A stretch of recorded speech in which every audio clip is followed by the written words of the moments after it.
It is my pleasure to announce our opening keynote to introduce Betsy Cochran. Elizabeth Betsy Cochran is the co-founder and CEO of EdSurge, an award-winning and premier news and information site on EdTech.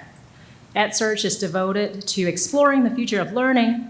It delivers news, it conducts studies, and it also maintains a detailed catalog of EdTech products. It's a wonderful resource. In addition, they run events such as Fusion and Immersion. Personally, I've been to Betsy's Fusion and Immersion workshop, and it's wonderful. You learn a lot. I highly recommend it if you haven't been. Betsy is an award-winning and nationally recognized journalist. Her work has been published in Scientific America, Washington Post, and Forbes. So now, please help me welcome to the stage Ms. Betsy Cochran.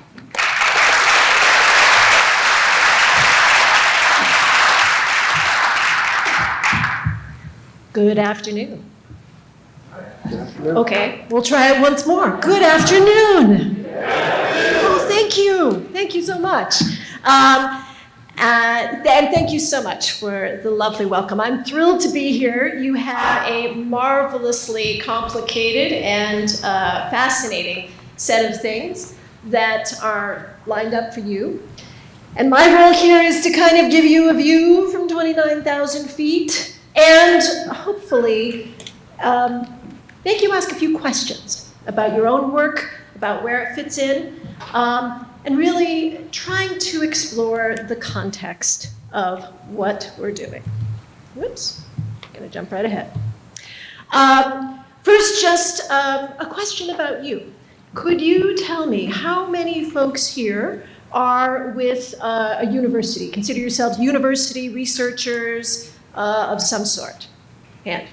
Don't be shy. Okay. How many folks here are with the K-12 program? Okay. Good to see you. And how many folks here are with industry and are doing something in a company of some sort? Awesome. That's very helpful. My background is as a journalist. I've spent 25 years of my life writing about every area of technology other than education. I wrote for Scientific American, the Washington Post, and Forbes. And so the first thing I'm going to do is teach you a little journalism trick, right? Old-fashioned notebook. When you're a journalist, you're supposed to take notes and write down what people say. And you may do that for this talk, or you may not. But there's two sides to every page, and so what good journalists do is they use one side to take the notes, and they use the other side to write down the questions that occur to them as they're doing this interview. And so my hope for you today is you spend less time writing down what I say, and more time writing down the collection of questions that you will wonder about. EdSurge, as we mentioned, is a news media organization. If you do not subscribe to our newsletters, we have many of them. Please do. They're free. We also do events and jobs board, and we are trying to communicate what's going on at the intersection of education and technology.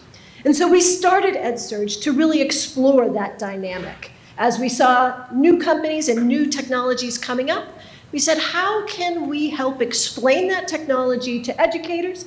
And how can we amplify the voice of educators so they can talk about what they are interested in, what they need? We also try to be truth tellers. And as Martin alluded to, and as other people have, this is not a brilliant moment for EdTech. Sorry to say. There have been, over the last decade, billions of dollars that have gone into investing in EdTech companies. And no one is sure yet what the results are. No one's sure if it's making a difference, if it's going to help equity, if it's going to help support students. And so that creates a huge urgency around what you are doing, what your work involves, which is the stakes are high. We believe, I believe, that technology can make a difference, but it has to prove it. So what unites us here, of course, is we're talking about the future of learning. And as we think about the future of learning, and we think about that question of why hasn't EdTech yet made its huge impact, I think that some of the answers could be in context. And so throughout this talk, and what I hope we will talk about at the end, is how does your work fit into the context? How does your work change and adapt to the context that's out there? So I'd like to start by grounding us in a story by one of the folks who writes for us on a frequent basis. His name is Farhad Ahmed. He teaches outside of Atlanta. He teaches formerly incarcerated students. He's a pretty tough guy, right? He's been a cop. He's a big guy.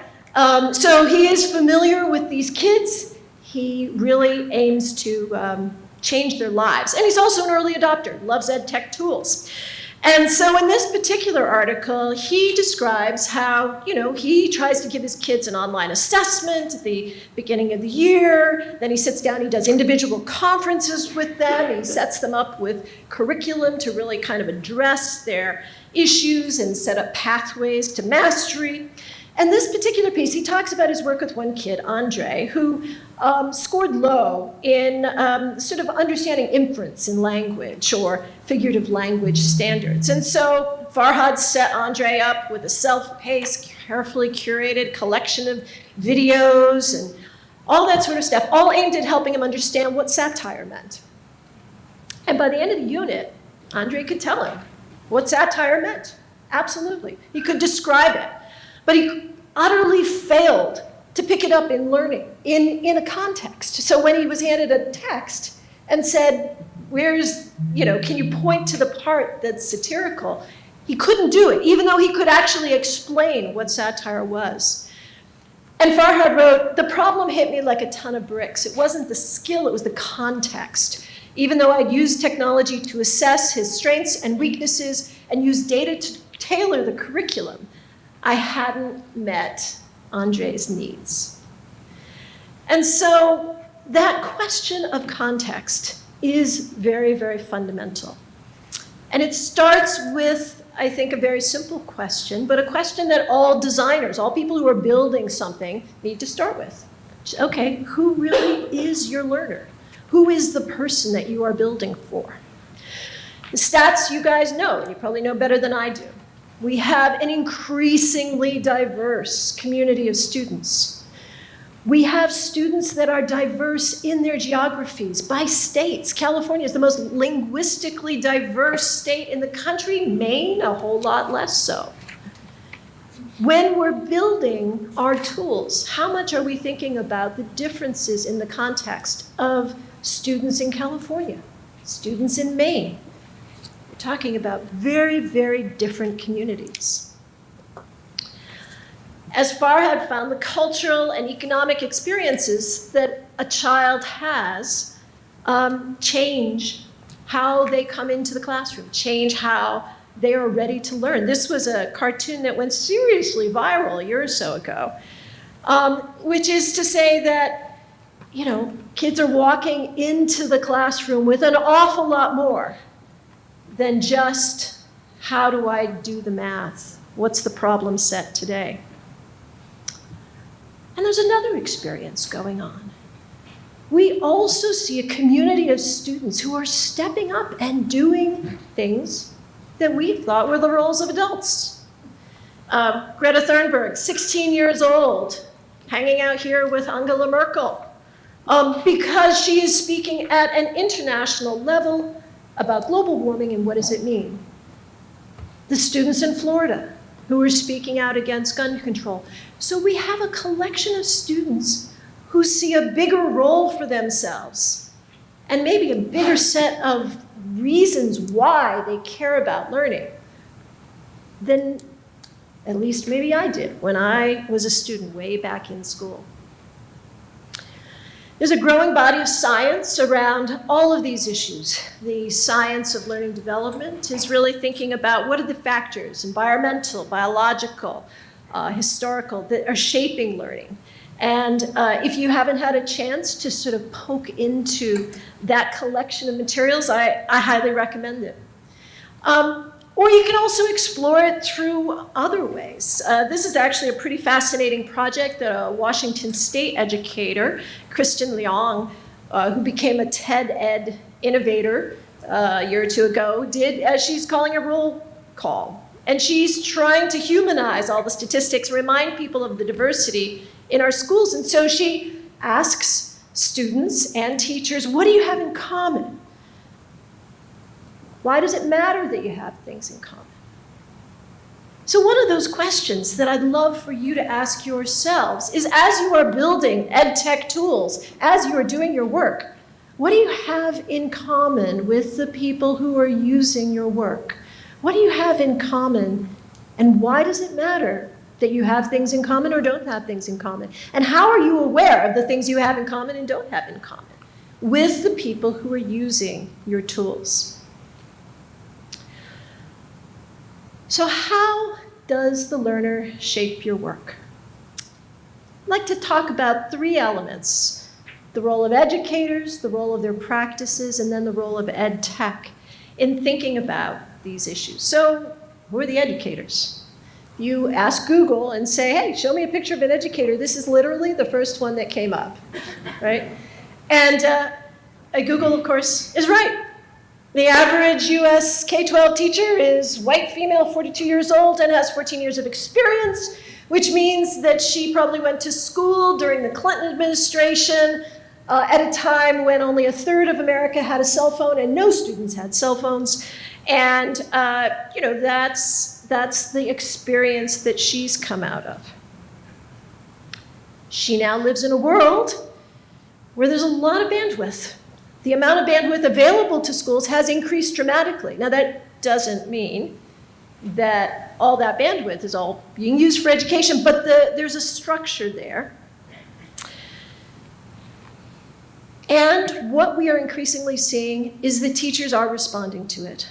You're absolutely right. Not every teacher wants to use every piece of technology, but increasingly, teachers are asking for technology. This is information from Donors Choose to say, what are teachers asking for? Wow, they're asking for a lot of tablets. They're asking for flexible seating. So this is a really interesting issue, right? When you talk about personalized learning, we think of it as, oh, one student, one screen, that sort of thing. The key and the gem of personalized learning comes oftentimes with small group instruction. One of the ways of really supporting that is the idea of flexible seating.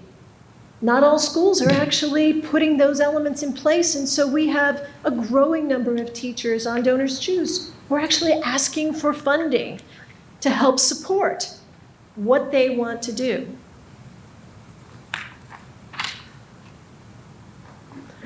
And they're even paying out of their own pockets for EdTech. So surveys are showing that teachers believe that they can differentiate with technology, but they don't always have it, and they are trying to go one step further. So in fact, the actual statistic on this is that the New School Venture Fund says that 43% of teachers, almost half, have said they've purchased some digital learning with their own money. There is a caveat, and it's a pretty big equity caveat. Less affluent schools are asking for less tech. And one of the reasons is that about 84% of teachers in high poverty areas are asking for essential items. They're asking for things that their students need to just get through the day. Sometimes it's food, sometimes it's clothing, sometimes it's personal hygiene products. So there is a challenge, there is a huge equity challenge there that really our schools are continuing to struggle with. So when teachers have the tech, what are the conditions that are going to make it effective? So we know that technology makes a difference only when you change practice. We've heard a couple of times the whiteboard, smartboard example. You can put up a smartboard, and if you use it exactly the same way that you used a chalkboard, won't really make a huge difference. Scott McLeod, who's a former Iowan, now at the University of Colorado, keeps a list of signs that he says are indications that tech integration isn't really making a difference, isn't really working. Is the LMS just a document management system? Are all the conversations in the school about the responsible use of tech, not about empowering students? Are teachers using the tech just to control students, as opposed to kind of set them free? And is personalized learning mostly about quiet, silent time just by yourself, or is it about really helping students take that next step? None of us change our practices overnight. And in fact, one of the things that we all find is that it's hardest to change our practices when you go from something that's similar to something that looks almost the same. I mentioned earlier that I had been a reporter for Scientific American, where I got to write very long articles. And then I went to the Washington Post, and people used to say, well, how could you do that? That seems like a really big difference. The answer was, actually it was easy to go from writing really long articles to doing really short articles. The thing I struggled with was the ones in the middle, the ones that were almost the same length. So Scientific American, I could do a 1,000-word article on something. The Washington Post, I could do a 1,000-word article on something. The conditions totally changed, the context changed. The Post, I had to do the article in a couple of hours. Scientific American, I could take 2 weeks, 3 weeks sometimes. The harder thing was the one that felt closer to what I used to do, not the thing that was radically different. And so as we talk with educators about changing their practice, how often are we conscious of, are we asking them to take a big step? Are we asking them to change a little bit? Are they aware of the fundamental changes that have to go on? We all talk about training. And it's true, according to the New School Venture Fund study, the lack of training and professional development is the most highly cited reason why teachers don't want to use digital tools. More than half of teachers and administrators, and pretty much the same number of principals, say, yep, that's why we're not using EdTech tools. But once again, it's not just about how to use the thing. It's about the reasons why we're using it and what are we trying to achieve with it. There is a big gap right now. So in spite of good efforts, in spite of everything else, we're seeing, according to this study that was sponsored by Bright Bites and done by Ryan Baker at the University of Pennsylvania, that about 30% of licenses are used. And far fewer are used according to kind of the recommended dosage. In other words, what the person, the group that built the tool, how they think it should be used. So that is a challenge. And that comes back to this question of why do we not see the results that we think we should? So a couple of weeks ago, we had a conference where we invited EdTech companies and investors and some other folks. And we talked a little bit about the design of technology. And one of the designers who got up and gave a talk started with this slide. He said, you know, we like to think that we're building for teachers, but let's actually think a little bit about the difference between the world that we live in and the world that they live in. And so we had this screen up, and he said, here's the world I live in. It may look a lot like the worlds you live in. Here's the world that the teacher lives in. Their usage of technology is fundamentally different from the environment in which I'm trying to create it. And he started coming up with some lists, some ways in which his context is totally different than the educator's context. So when he's building and working on a tool, he's sitting in a quiet place, he's got his headphones on, he's kind of, only he can see his screen, right? That's not the environment that the tool will be used in. Teachers moving around, doing live presentations, it has to work the first time, doing it in front of an audience, sharing that screen. So the thought experiment that he's asked us to think about and that I challenge you to think about is how is the environment in which you are doing your work similar or different from the environment in which that work gets used. And how does that change the way you think about constructing what you're doing? How does that change the assumptions that you lace into the product that you're building? So this is a classic curve. Gartner, longtime market research group, had looked at a lot of different technologies, and it kind of came up with this idea of the hype cycle. And it said, you know, when new technologies are introduced, everybody's really excited. It's exciting. We have great optimism for the future. And then we kind of try to figure it out. We try to put them to work. And we level out. It gets a little depressing there. And then at some point, we actually figure out how to change our practice. We think about ways that we can change our practice that make use of the technology and change what we do. Change what we do. So where are we with education technology? Well, if you look at funding for EdTech companies, you're going to see a curve that maybe looks a little bit like the hype cycle. Let's call the beginning of this cycle 2010, 2011. We saw a rise of funding, hit a high around 2015, and we saw a drop. But there's another part of this curve that's pretty interesting, that red line, which is what are the number of deals? And so what we've started to see, as you can see in about 2016, the number of dollars are starting to creep up. The number of deals that get funded are actually going down. So what does that mean? That means that we are starting to double down. That investors are starting to see some things that they think might be worth doubling down on, building a little bit more. Probably means that age of 100,000 flowers blooming is slowing down a lot. But it might mean that we're starting to turn the corner on that other Gartner curve. So I would argue that we are on the beginning part of a trend of trying to figure out how we can actually make a huge difference with education technology.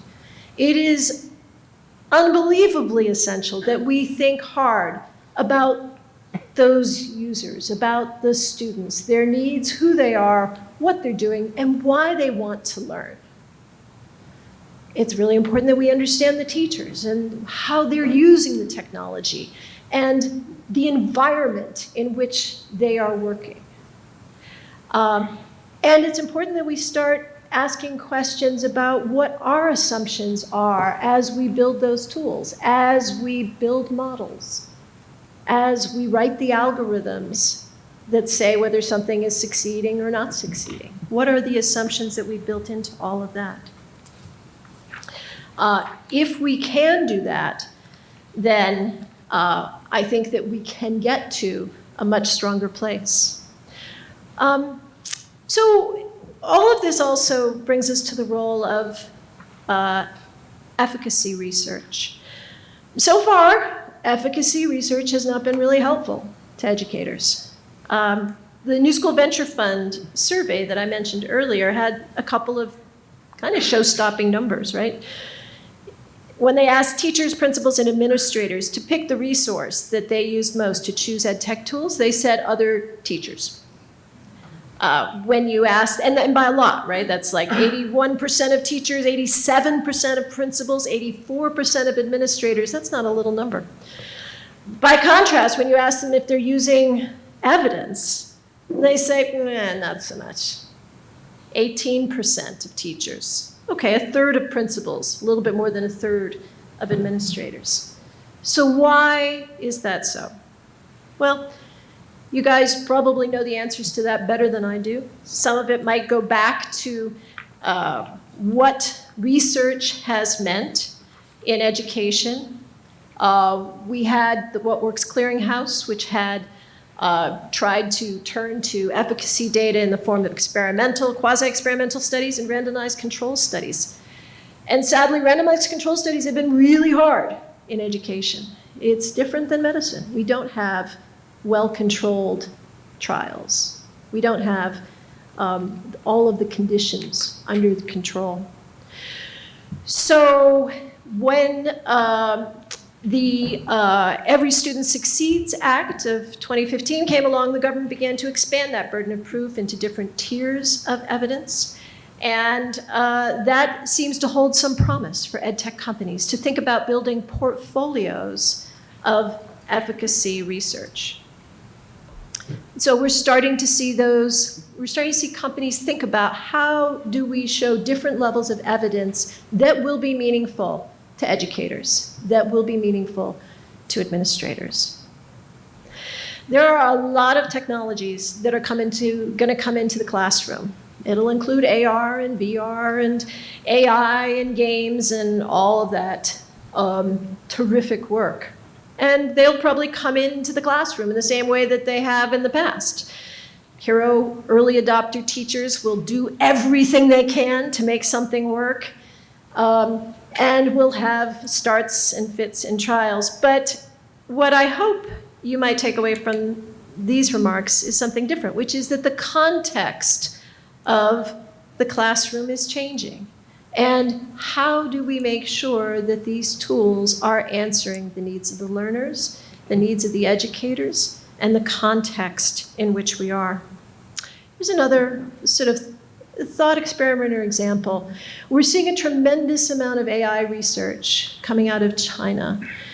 And I've had the opportunity to sit down with folks in China, and they say there's only one thing you really need to understand about the Chinese education system, and that is that we have 500 million students, right? 500 million students, a factor of 10 larger than the number of students that we have in the United States. And we don't, in China, have enough teachers. We simply do not have enough teachers. We cannot educate everyone. And so from the point of view of leaders in education in China, they have to use AI tools. They have no choice because they simply cannot educate all their students. The challenges in the US are different. We grapple with a very different set of issues. We grapple with issues of poverty. We grapple with issues of students who are ready to play on a world stage, this incredible diversity. And so only by pushing ourselves to continually ask, what's my context? What's the context I'm building for? What's the context of the educators? Can we actually build tools that will have all of the scaffolding and the assessments that we need? I think technology will have a profound effect on learning. And so I'd like to leave you with one historical note, which is this was a book that came out 1995, 96. In fact, it won the Association of American Publishers Annual Award for Computer Science, Professional and Scholarly Publishing in its category. It was by a guy at MIT.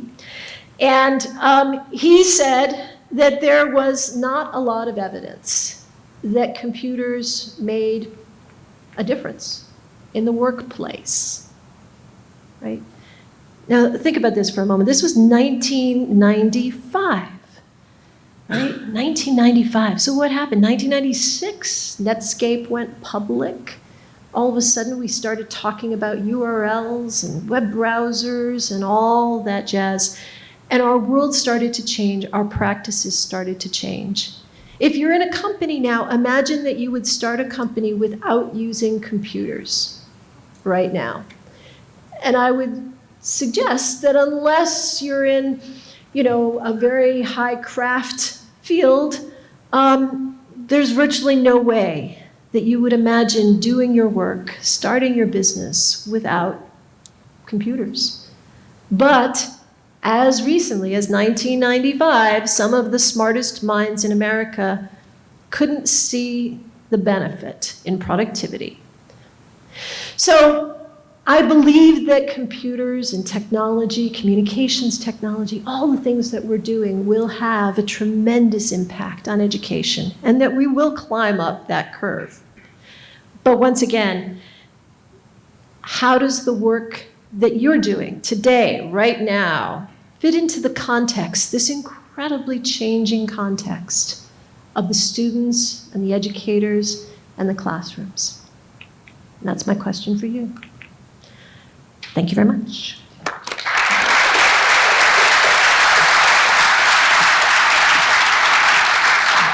We have a couple of minutes. If anyone has a question, I would be happy to take it. Otherwise, I will give you your time back. Anyone Yes, have please. questions for Betsy? Yeah. Thank you for your wonderful talk. Previously, I have read the EdSurge and found it usually ranks some learning technology, like top 10. So when you talk about the learning system, one way is to consider the students' needs and how to engage them. And another way is how we can engage teachers to use this platform. So since we have already developed some learning technologies, so in your mind, for currently developed technology, which one do you think majoritarily satisfy these requirements? Thank you. So which ones do I think satisfy the requirements of the educators? Yeah. Every teacher that I've met wants to help their students succeed. They want to help them ask smarter questions, and they want to help them figure out, how they're going to go forward, right? I think educators are still wrestling with, as we heard earlier, with tests and with standards. Increasingly, they recognize that their students come out of very complex environments. And so the tools that educators are embracing that the most foremost educators, the ones who are kind of at the front of the curve, are embracing, are tools that really help those students express things differently, share their voice, start to show evidence of those, 21st century learning skills. Now, there's a huge group of educators who want to engage their students, and they turn to, sort of gamified and fun tools. But they're engaging them because they want to find their interest, find their passion, and move them forward. There are so many stories, and I think we heard one earlier of when the natural interests of the students are really identified, and therefore the context of why they're learning something makes a difference, people light up. I think there was a story earlier about a student who really loved football, and then when you start to rework problems in algebra around football, then algebra makes sense. So it's a long way of saying that we are trying to personalize the learning. We are trying to help the students individually.